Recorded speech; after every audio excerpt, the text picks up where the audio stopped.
విషయం ఏమిటంటే ఈ పరివర్తన మీరు అనుకున్నట్టుగా జరగదు.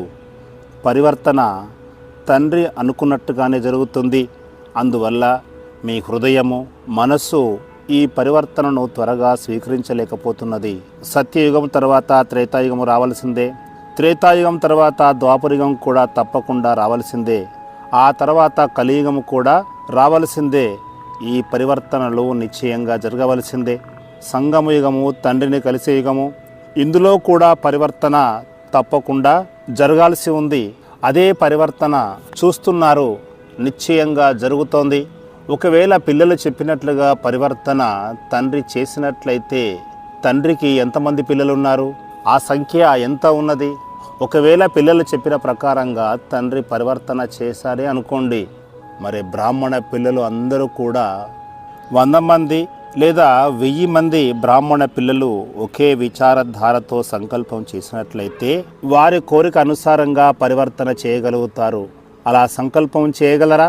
100 మంది పిల్లలు ఒకే విచారధారతో నడవగలరా? నడవగలుగుతారా? నడవలేరు కదా. 100 మంది వదిలిపెట్టండి, 50 మంది ఒకే విచారధారతో నడవగలుగుతారా? లేదా 10 మంది అయినా నడవగలుగుతారా?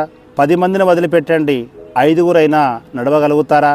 5గురు కూడా ఒకే విచారధారను కలిగి లేనప్పుడు తండ్రి ఎంతమందికి పరంపిత? కోట్లాది ఆత్మలకు పరంపిత. 5గురు పిల్లలు ఒకే విచారధారను కలిగి లేకపోతే పిల్లలు చెప్పిన ప్రకారంగా పరివర్తన తీసుకురావడము సరైనదేనా? సరైనదేనా? 5గురు ఒకే సంకల్పంతో తండ్రికి చెప్పారనుకోండి, పరివర్తన ఇలా చేయాలి అని.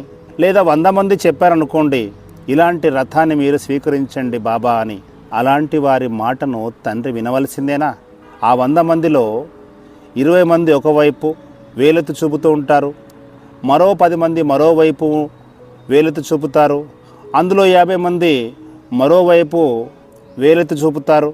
అలాంటి సందర్భంలో ఏమి చేయాలి? తండ్రి చేసినది సరైనదేనా?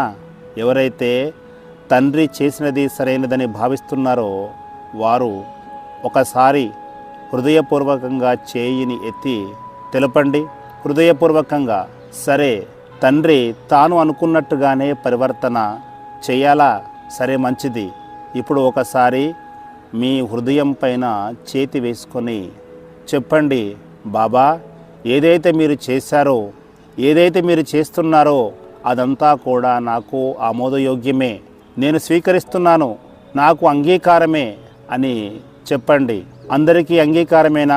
ఒకవేళ పిల్లలకు అంగీకారం అయితే పిల్లలు ప్రతి ఒక్కరూ కూడా తండ్రికి అంగీకారమే. పిల్లల యొక్క ప్రతి సంకల్పము తండ్రి